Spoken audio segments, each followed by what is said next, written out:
Good morning to all of you. നമ്മളിന്ന് discuss ചെയ്യുന്നത് torsion of thin walled tube അല്ലെങ്കിൽ ഫൈബറാണ്. അപ്പോൾ അതിലെ ഷിയർ ഫ്ലോ എന്ന് പറയുന്ന ടോപ്പിക്കാണ് നമ്മളിന്ന് ഡിസ്കസ് ചെയ്യുന്നത്. അതിനു വേണ്ടി ഞാൻ എടുക്കുന്നത് ഒരു തിൻ വാൾഡ് ട്യൂബാണ് എടുക്കുന്നത്. ഒരു തിൻ വാൾ, അതായത് ഒരു shaft considered as thin walled section. ഒരു ഷാഫ്റ്റിനെ ഞാനൊരു തിൻ വാൾഡ് സെക്ഷനായിട്ട് കൺസിഡർ ചെയ്യുകയാണ് ചെയ്യുന്നത്. ഇതിൻ്റെ ഒരു പ്രത്യേകതയുണ്ട്. ഇതിൻ്റെ വാൾ തിക്നെസ് എന്ന് പറയുന്നത് less than 1/20 of its radius. ഇതിൻ്റെ റേഡിയസിനേക്കാളും 1/20 ലെസ് ആയിരിക്കണം ഇതിൻ്റെ വാൾ തിക്നെസ്. അപ്പം ഞാനൊരു ഷാഫ്റ്റ് തിൻ വാൾഡ് ട്യൂബായിട്ടൊരു ഷാഫ്റ്റ് എടുത്തു. അപ്പോൾ ഇവിടെ നോക്കുക, ഇതാണ് ഒരു തിൻ വാൾഡ് ട്യൂബ്. ആ thin walled tube subject to torsion ആണ്. അതായത് thin walled tube subject to torsion. Okay, ഇനി ഇവിടെ നോക്കുക, ഇതിൻ്റെ തിക്നെസ്, ടോപ്പിലെ തിക്നെസ് T1 ബോട്ടത്തിലെ തിക്നെസ് T2 ആണ്. അപ്പോൾ തിക്നെസ് വേരി ചെയ്യുന്നത് T1 to T2 ആണ് തിക്നെസ് വേരി ചെയ്യുന്നത്. ഓക്കെ, ഇനി ഞാൻ എന്ത് ചെയ്യുന്നത് വെച്ച് കഴിഞ്ഞാൽ തിൻ വാൾഡ് ട്യൂബിലെ ABCD എന്ന് പറയുന്ന ഒരു ചെറിയ പോർഷൻ എടുക്കുകയാണ്. ആ പോർഷനാണ് ഇവിടെ എൻലാർജ് ചെയ്ത് വരച്ചിരിക്കുന്നത്. ഇപ്പോൾ ടോപ്പിലെ തിക്നെസ് T1 ബോട്ടത്തിലെ തിക്നെസ് T2 ആണ്. ടോപ്പിലെ ഷിയർ സ്ട്രെസ് T1 ബോട്ടത്തിലെ ഷിയർ സ്ട്രെസ് T2 ആണ്. ലെങ്ത് എന്ന് പറയുന്നത് ΔL ആണ്. അപ്പോൾ നമുക്ക് ഈ രണ്ട് ഫിഗറും ക്ലിയർ ആയി. ഇനി ഇവിടെ ശ്രദ്ധിക്കുക, area of plate A B. അപ്പം ഞാനിവിടെ ഇതിന് പേര് കൊടുത്തിട്ടുണ്ടായിരുന്നു. നമുക്ക് പേര് കൊടുക്കാം. ഇത് A, ഇത് B, ഇത് C, ഇത് D. അപ്പം area of plate A B, നമുക്കറിയാം ഏരിയ എന്ന് പറഞ്ഞു കഴിഞ്ഞാൽ എന്താണ്? ലെങ്ത് ഇൻറ്റു തിക്നെസ് ആണ്. ലെങ്ത്, അപ്പോൾ ടോപ്പിലെ ലെങ്ത് എന്ന് പറഞ്ഞാൽ ΔL ആണ്, തിക്നെസ് T1 ആണ്. അപ്പോൾ ഏരിയ ഓഫ് എ ബി എന്ന് പറഞ്ഞാൽ ΔL ഇൻറ്റു T1 ആണ്. ഇതുപോലെ തന്നെ നമുക്ക് ബോട്ടത്തിലെ ഏരിയ ഓഫ് പ്ലേറ്റ് അല്ലെങ്കിൽ പ്ലെയിൻ എടുത്താൽ മതി. Plain CD is equal to area of plain CD is equal to അതിൻ്റെയും ലെങ്ത് എന്ത് തന്നെയാണ്? ΔL തന്നെയാണ്. അതിൻ്റെ തിക്നെസ്സിന് മാത്രമേ വ്യത്യാസമുള്ളൂ, T2 ആണ്. അപ്പോൾ ΔL ഇൻറ്റു T2. അപ്പോൾ area of A B ΔL into T1 area of CD ΔL into T2 ആണ്. ഇനി നമുക്കറിയാം shear force acting on a B. നമുക്കറിയാം എന്താണ് ഫോഴ്സ് എന്ന് പറയുന്നത് സ്ട്രെസ് ഇൻറ്റു ഏരിയ ആണ്. അപ്പോൾ നമുക്കറിയാം ടോപ്പിലെ സ്ട്രെസ് എന്ന് പറയുന്നത് T1 ആണ്. എന്താണ് ടോപ്പിലെ ഏരിയ, എ ബിയുടെ ഏരിയ എന്താണ്? ΔL ഇൻറ്റു T1 ആണ്. അപ്പോൾ നമുക്ക് shear force acting on a b കിട്ടി. Similarly shear force acting on CD എന്ന് പറഞ്ഞു കഴിഞ്ഞാൽ CD-യുടെ ഷിയർ സ്ട്രെസ് ഇൻറ്റു ഏരിയ. CD-യുടെ ഷിയർ സ്ട്രെസ് നമുക്കറിയാം T2. അതിൻ്റെ ഏരിയ നമ്മൾ മുകളിൽ എഴുതിയിട്ടുണ്ട്, എന്താണ്? ΔL into T2. അപ്പോൾ നമുക്ക് എ ബിയുടെ ഷിയർ ഫോഴ്സും കിട്ടി, BCD-യുടെ ഷിയർ ഫോഴ്സും കിട്ടി. ഇതൊരു കാര്യം ഉള്ളൂ, ഇക്വിലിബ്രിയം കണ്ടീഷനിൽ ഈ രണ്ട് ഫോഴ്സുകളും ഈക്വൽ ആണ്. അപ്പോൾ നമുക്ക് ഇക്വേറ്റ് ചെയ്യാം. അതായത് T1 ΔL T1 is equal to T2 ΔL T2. അപ്പോൾ നമുക്ക് ഈ രണ്ട് ഫോഴ്സ് ഇക്വേറ്റ് ചെയ്യാം. ഇവിടെ ΔL കോമൺ ആണ്, ഇത് നമുക്ക് വെട്ടിക്കളയാം. അപ്പോൾ T1 T1 is equal to T2 T2 എന്ന് എഴുതാം. T1 is equal to T2 T2. അതായത് ഷിയർ സ്ട്രെസ്, ഫസ്റ്റ് പ്ലെയിൻ്റെ shear stress into thickness is equal to second പ്ലെയിൻ്റെ ഷിയർ സ്ട്രെസ് ഇൻറ്റു തിക്നെസ്. അതായത് ഇതൊരു കോൺസ്റ്റൻ്റ് ആണ്. അതായത് ഷിയർ സ്ട്രെസ് ഇൻറ്റു തിക്നെസ് എന്ന് പറയുന്നത് ഒരു കോൺസ്റ്റൻ്റ് ആണ്. ആ കോൺസ്റ്റൻ്റ് ഡിനോട്ട് ചെയ്യുന്ന സിമ്പിളാണ് Q. ഇതിന് വിളിക്കുന്ന പേരാണ് ഷിയർ ഫ്ലോ. അപ്പോൾ ഷിയർ ഫ്ലോ എന്താണെന്ന് ചോദിച്ചു കഴിഞ്ഞാൽ, ഡെഫിനിഷൻ ഇതാണ്. ഷിയർ ഫ്ലോ എന്ന് പറയുന്നത് പ്രൊഡക്റ്റ് ഓഫ് എന്താണ് ഇവിടെ product of shear stress and thickness at any section always constant.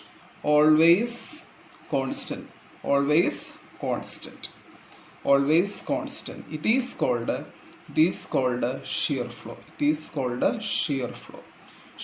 ഇതിനെ ഡിനോട്ട് ചെയ്യുന്ന സിമ്പിൾ ആണ് Q. ഓക്കെ, അപ്പോൾ ടോ ടി എന്ന് പറയുന്നത് എപ്പോഴും എന്തായിരിക്കും? ഒരു കോൺസ്റ്റന്റ് ആയിരിക്കും. ടോ ടി, അതായത് ഷിയർ സ്ട്രെസ് ഇൻറ്റു തിക്നെസ് എന്ന് പറയുന്നത് എപ്പോഴും ഒരു കോൺസ്റ്റന്റ് ആയിരിക്കും. അതായത് ഏത് സെക്ഷൻ എടുത്താലും അതിനെ വിളിക്കുന്ന പേരാണ് ഷിയർ ഫ്ലോ Q. അപ്പോൾ ഒറ്റ വാക്കി പറഞ്ഞാൽ shear flow is a product of shear stress and thickness of any section. It is denoted by the simple Q. Okay, thank you. Okay, next നമ്മൾ മൂവ് ചെയ്യുന്നത് ഡിറ്റർമിനേഷൻ ഓഫ്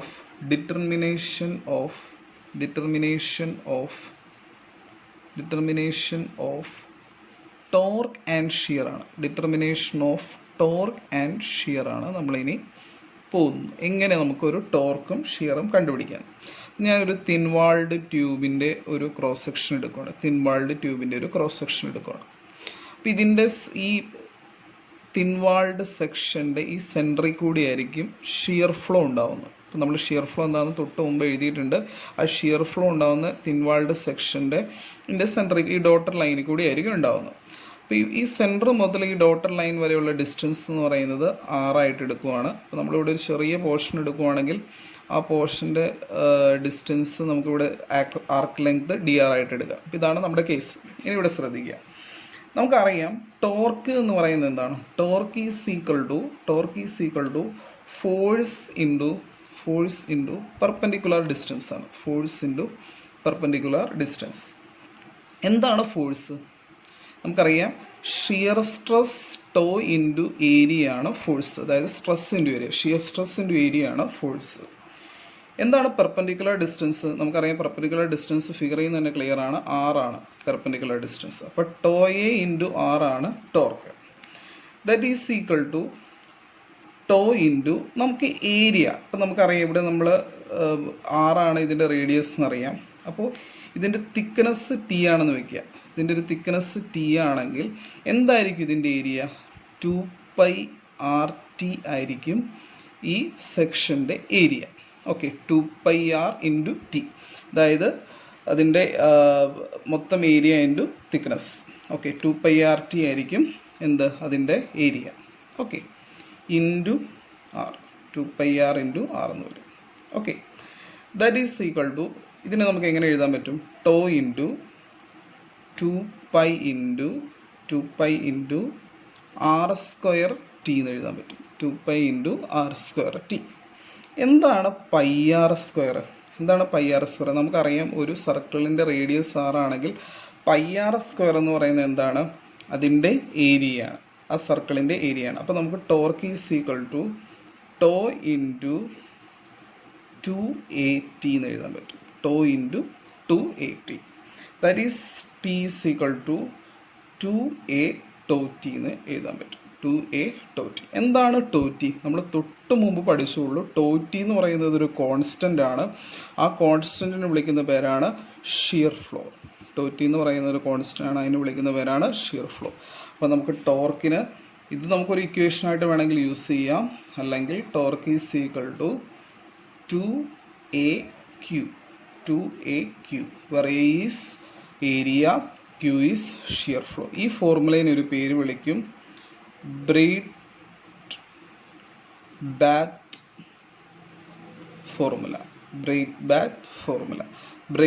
ഫോർമുല എന്ന് പറഞ്ഞു കഴിഞ്ഞാൽ torque കണ്ടുപിടിക്കുകയാണ്. Torque of a thin walled section കണ്ടുപിടിക്കുകയാണ് Bredt Batho ഫോർമുലയുടെ ലക്ഷ്യം.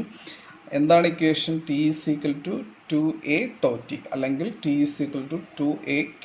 Q എന്ന് പറയുന്നത് ഷിയർ ഫ്ലോ ആണ്. അപ്പോൾ ഇത് നിങ്ങൾ ബൈ ഹാർട്ട് പഠിക്കണം. പ്രോബ്ലം ചെയ്യുമ്പോൾ നിങ്ങൾക്ക് ആവശ്യം വരുന്നതാണ്. Okay, good morning to all of you. നമ്മളിന്ന് ഡിസ്കസ് ചെയ്യുന്നത് determination of angle of twist per unit length ആണ്. അതായത് angle of twist per unit length. അപ്പോൾ ഒരു പ്രാവശ്യം യൂണിവേഴ്സിറ്റി എക്സാമിൽ ഇതൊരു ഡെറിവേഷനായിട്ട് ചോദിച്ചിരുന്നു. ആ ഡെറിവേഷൻ എങ്ങനെയായിരുന്നു? Derive an equation for angle of twist per unit length for a thin walled tube subjected to torque t. ഇങ്ങനെയായിരുന്നു യൂണിവേഴ്സിറ്റിക്ക് ചോദിച്ചിരുന്ന എസ് എ ക്വസ്റ്റ്യൻ. അപ്പോൾ നമുക്കിത് ഡിറൈവ് ചെയ്യാം. നമ്മൾ ആദ്യം എഴുതുന്നത് strain energy u is equal to എന്താണ്? Half of load into deflection. നമുക്കറിയാം സ്ട്രെയിൻ എനർജി എന്ന് പറയുന്നത് half of p into delta, അതായത് ലോഡ് ഇൻറ്റു ഡിഫ്ലക്ഷൻ. അപ്പോൾ യു ഈസ് ഈക്വൽ ടു നമുക്കറിയാം, നമുക്ക് രണ്ട് കാര്യങ്ങൾ അറിയാം. എന്താണ് അറിയാവുന്നത്? Load is equal to stress into area. Shear stress into area ആണ് ലോഡ്. അതുപോലെ തന്നെ നമുക്കറിയാം ഷിയർ സ്ട്രെയിൻ ഗാമ എന്ന് പറയുന്നത് ഷിയർ സ്ട്രെയിൻ ആണ്. ഷിയർ സ്ട്രെയിൻ ആണ് ഗാമ. അപ്പോൾ shear strain gamma is equal to deflection by original length ആണ്. Deflection by original length. അപ്പോൾ അതിൽ നിന്ന് നമുക്ക് ഡിഫ്ലക്ഷൻ ഈസ് ഈക്വൽ ടു എങ്ങനെ എഴുതാം? ഷിയർ സ്ട്രെയിൻ ഇൻറ്റു എന്ത്? ലെങ്ത്. Shear strain. അപ്പോൾ delta is equal to shear strain into length എന്ന് എഴുതാം. അപ്പോൾ നമുക്ക് പിക്ക് ടോ ഇൻറ്റു എയും, അതായത് ഷിയർ സ്ട്രെസ് ഇൻറ്റു ഏരിയയ്ക്കും, ഡെൽറ്റയ്ക്ക് ഷിയർ സ്ട്രെയിൻ ഇൻറ്റു ലെങ്ത് നമ്മൾ സബ്സ്റ്റിറ്റ്യൂട്ട് ചെയ്യാൻ കൊടുക്കണം. അപ്പോൾ u is equal to half of പിയുടെ സ്ഥാനത്ത് ടോയെ കൊടുത്തു, ഡെൽറ്റയുടെ സ്ഥാനത്ത് ഗാമ ഇൻറ്റു എല്ലെന്ന് കൊടുത്തു. That is U is equal to half of എന്താണ് എ ഇൻറ്റു എൽ? എന്താണ്? ഏരിയ ഇൻറ്റു ലെങ്ത്, വോളിയമാണ് അത്. അപ്പോൾ നമുക്കറിയാം എ എല്ലിന് നമ്മൾ വി എന്ന് സബ്സ്റ്റിറ്റ്യൂട്ട് ചെയ്യുകയാണ്. അപ്പോൾ നമുക്ക് എങ്ങനെ എഴുതാൻ പറ്റും? Tau shear strain into volume. That is U is equal to half of, നമുക്കിനി ചെയ്യുന്നൊരു കാര്യം ടോ ഇൻറ്റു, നമുക്കറിയാം ജി എന്ന് പറയുന്നത് എന്താണ്? ജി എന്ന് പറയുന്നത് shear stress by shear strain ആണ്. ഇതിൽ നിന്ന് നമുക്ക് shear strain is equal to tau by G എന്ന് എഴുതാം. ഈ സബ്സ്റ്റിറ്റ്യൂഷൻ നമ്മളിവിടെ ഷിയർ സ്ട്രെയിൻ്റെ സ്ഥാനത്ത് കൊടുക്കണം. അപ്പോൾ ഷിയർ സ്ട്രെയിൻ്റെ സ്ഥാനത്ത് നമുക്ക് എന്ത് കൊടുക്കാം? ടോ ബൈ ജി എന്ന് എഴുതാം. Tau by G into volume. That is U is equal to half of tau square by G into volume എന്ന് എഴുതാം. That is equal to U into half of tau square by G. നമ്മൾ നേരത്തെ എടുത്ത ആ section നോക്കുക. അതിൻ്റെ length എല്ലായിരുന്നു, height D S ആണ്, തിക്നെസ് ടി ആണ്. അങ്ങനെയാണെങ്കിൽ വാട്ട് ഈസ് വോളിയം? വോളിയത്തിന് നമുക്ക് എങ്ങനെ എഴുതാം? Volume is equal to D S into D L into t. ഇതാണ് വോളിയം. അപ്പോൾ നമ്മളെടുത്ത ആ ഒരു സെക്ഷൻ്റെ volume d S into D L into t ആണ്. Torque is equal to 2a into q ആണ്. That is t is equal to 2a into q എന്ന് പറഞ്ഞു കഴിഞ്ഞാൽ ടോ ഇൻറ്റു ടി ആണ്. അപ്പോൾ അതിൽ നിന്ന് നമുക്ക് tau is equal to T divided by 2a into T എന്ന് എഴുതാൻ പറ്റും. അപ്പോൾ നമ്മളിവിടെ എഴുതിയ ഇക്വേഷനിൽ ടോ സ്ക്വയറിന് ടി ബൈ 280 ദ ഹോൾ സ്ക്വയറിന് സബ്സ്റ്റിറ്റ്യൂട്ട് ചെയ്യണം. അപ്പോൾ നമുക്ക് യു ഈസ് ഈക്വൽ ടു എങ്ങനെ കിട്ടും? U is equal to half of T square divided by 4a square T square. പിന്നെ ഇവിടെ ഒരു ജി ഉണ്ട്, അതിവിടെ എഴുതാം. G into D S D L into T എന്ന് എഴുതാനായിട്ട് വരും. അതായത് ഇവിടെ ടോയ്ക്ക് ക്യാപിറ്റൽ ടി ബൈ 280 എന്ന് സബ്സ്റ്റിറ്റ്യൂട്ട് ചെയ്യണം. Okay, that is U is equal to capital T square divided by 8GA square T D S D L. കാരണം ഇവിടെ ഒരു ടി ഉണ്ട്, ഇവിടെ ഒരു ടി സ്ക്വയർ ഉണ്ട്, അത് ക്യാൻസൽ ചെയ്ത് പോയി. അപ്പോൾ നമുക്ക് ഇക്വേഷൻ 1 കിട്ടി. ഇതാണ് ഇക്വേഷൻ 1. ഓക്കെ, നമുക്കറിയാം strain energy u is equal to half of torque into deflection എന്ന് നമുക്കറിയാം. ഇത് നിങ്ങൾ 4th മൊഡ്യൂളിൽ പഠിക്കുന്നതാണ്. അതായത് strain energy is equal to half of torque into angle of twist per unit length. Okay, equation 1ൻ്റെയും 2ൻ്റെയും LHS സെയിം ആണ്. അപ്പോൾ നമുക്ക് എന്ത് ചെയ്യാം? RHS ഇക്വേറ്റ് ചെയ്യാം. Equation 1 and 2. അപ്പോൾ t square divided by 8GA square T D S D L is equal to half T into theta. അപ്പോൾ അപ്പോൾ നമുക്കിവിടെ ഇവിടെ ഒരു ടി ഉണ്ട്, അപ്പോൾ ടിയും ക്യാൻസൽ ചെയ്ത് പോകും. പിന്നെ അതുപോലെ തന്നെ ഇവിടെ ഒരു 2 ഉണ്ട്, ഇവിടെ 4 വരും. അപ്പോൾ ഇതിൽ നിന്ന് നമുക്ക് എന്താ കണ്ടുപിടിക്കേണ്ടത്? ആംഗിൾ ഓഫ് ട്വിസ്റ്റ് കണ്ടുപിടിക്കേണ്ടത്. Therefore theta is equal to t divided by 4g a square into ds by t. കാരണം ഇവിടെ ഡി എൽ നമ്മൾ 1 ആയിട്ട് എടുക്കുകയാണ്. കാരണം ഡി എൽ എന്ന് പറയുന്നത് വളരെ സ്മോൾ ലെങ്ത് ആയതുകൊണ്ട് ഡി എല്ലിന് 1 കൊടുക്കുകയാണ്. അപ്പോൾ നമുക്ക് ഡി എസ് ബൈ ടി എന്ന് കിട്ടും. ഇത് ശരിക്കും നമ്മൾ പറഞ്ഞു കഴിഞ്ഞാൽ ഒരു ചെറിയ സെക്ഷൻ്റെ ആംഗിൾ ഓഫ് ട്വിസ്റ്റ് ആണ്. അപ്പോൾ നമുക്ക് angle of twist per unit length of full section നമുക്ക് കിട്ടാനായിട്ട് നമുക്ക് എന്ത് ചെയ്യാം? അതാണ് മെയിൻ ഇക്വേഷൻ. ഫുൾ സെക്ഷൻ കിട്ടാനായിട്ട് theta is equal to T by 4g a square എന്ന് പറയുന്നത് കോൺസ്റ്റൻ്റ് ആണ്. ഇത് കോൺസ്റ്റൻ്റ് ആണ്. Four integral of D S by T ആയിരിക്കും. ഓക്കെ, അപ്പോൾ ഇതാണ് നമ്മുടെ ഒരു ഇക്വേഷൻ. ഓക്കെ, ടോർക്കിൻ്റെ ടൈമിൽ നമുക്കറിയാം, ടോർക്കിന് നമുക്കൊരു ഇക്വേഷൻ അറിയാം. Torque is equal to 2AQ ആണ്. 2AQ, അതായത് T is equal to 2A into τT. അങ്ങനെയാണെങ്കിൽ നമുക്ക് ടോർക്കിന് എന്ത് ഇക്വേഷൻ കൊടുക്കാം? ടോർക്കിന് നമുക്ക് എന്ത് ഇക്വേഷനായിട്ട് സബ്സ്റ്റിറ്റ്യൂട്ട് ചെയ്യാം? T is equal to 2AQ നമുക്കിവിടെ സബ്സ്റ്റിറ്റ്യൂട്ട് ചെയ്യാം. അപ്പോൾ നമുക്ക് എങ്ങനെ വരും നോക്കാം. Theta is equal to 2AQ divided by 4g a square into integral of D S by T. Okay, ഇവിടെ ഒരു എ ഉണ്ട്, ഇവിടെ ഒരു എ ക്യാൻസൽ ചെയ്യുമ്പോൾ എ വന്നു, ഇവിടെ ഒരു 2 ഉണ്ട്, ഇവിടെ ഒരു 2 ക്യാൻസൽ. അപ്പോൾ തീറ്റയ്ക്ക് നമുക്ക് വേറൊരു ഇക്വേഷൻ കിട്ടും. Q divided by 2AG integral of D S by T. Okay, അപ്പോൾ ഒന്നില്ലെങ്കിൽ ഈ ഇക്വേഷൻ യൂസ് ചെയ്യുക, അല്ലെങ്കിൽ ഈ ഇക്വേഷൻ യൂസ് ചെയ്യുക. ഇങ്ങനെയാണ് angle of twist per unit length ഒരു തിൻ വാൾഡ് സെക്ഷന് ഡെറൈവ് ചെയ്യുന്നത്. ഇത് നിങ്ങൾ ബൈ ഹാർട്ട് പഠിക്കണം. അടുത്ത ക്ലാസ്സിൽ പ്രോബ്ലം ഡിസ്കസ് ചെയ്യുമ്പോൾ ഇത് ആവശ്യം വരും. Okay, thank U.